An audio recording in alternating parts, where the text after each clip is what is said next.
Podium Publishing presents TextAppeal, the ultimate texting guide for girls. Written by Michael Masters. Read by R.C. Bray. Part 1. Intro to Texting. I am better than you at texting. Why am I so good? 2 reasons. I started texting in Asia about 5 years before it even arrived in the U.S., and I understand the dynamics of relationships like a chef understands alcoholism. Want to get good? Listen on. The old lady. I am sitting in the Sears automotive waiting room. There's an older woman sitting across from me. She doesn't look very happy sitting with her hands in her lap, forced to focus on the silence. I have my laptop open, tethered with the internet on my jailbroken iPhone. I'm busy IMing someone on Skype while texting someone on my phone. While I am geeking out in the corner, she gets up the guts to say something. "Are you texting?" she asked. "Yep, got a few conversations going here," I said, motioning at my computer.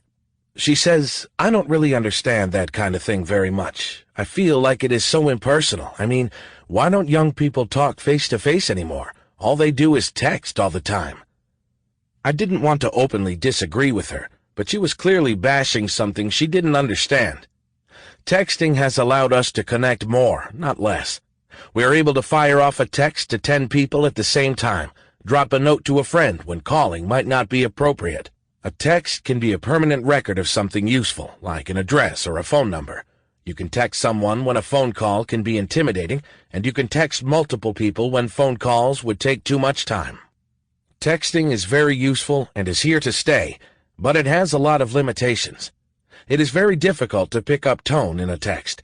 You may want a response back quickly, but you may not get one. Texting can be annoying, easily ignored, or cause feelings to get hurt. If you're not careful with what you say, texts can be a permanent record of what you may not want others to know.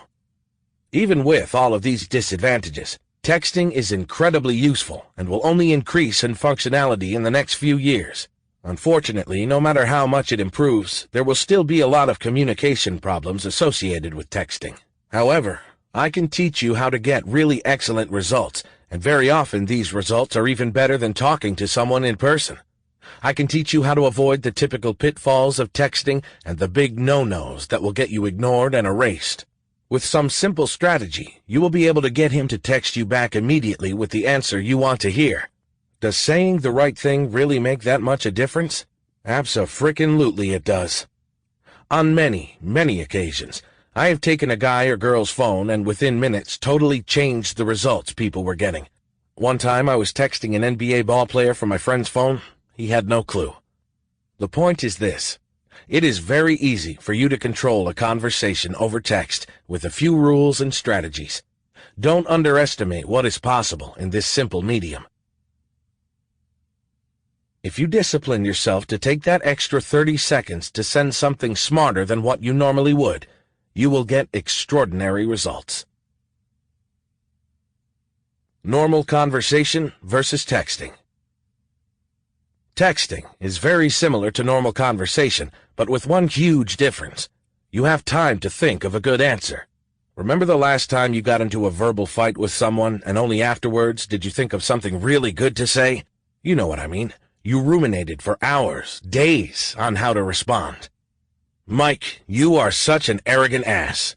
I respond weakly, "Well, you are—" My eyes flick around looking for something witty, but the room is as empty as my head. Later, I come up with a deluge of excellent responses, which I write down in an angry email that I will never send. God, I hate my sister.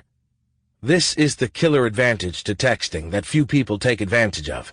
They don't realize that they can craft a very witty, cool response to whatever anyone says to them. If you discipline yourself to take the extra 30 seconds to send something much smarter than what you normally would, you will get extraordinary results. Not only that, but you can step out of the emotional moment. In other words, you have time to calm down so that you can say the right thing later. What a wonderful opportunity if you tend to go a little emo on guys. You should never hang on. Sample complete. Ready to continue?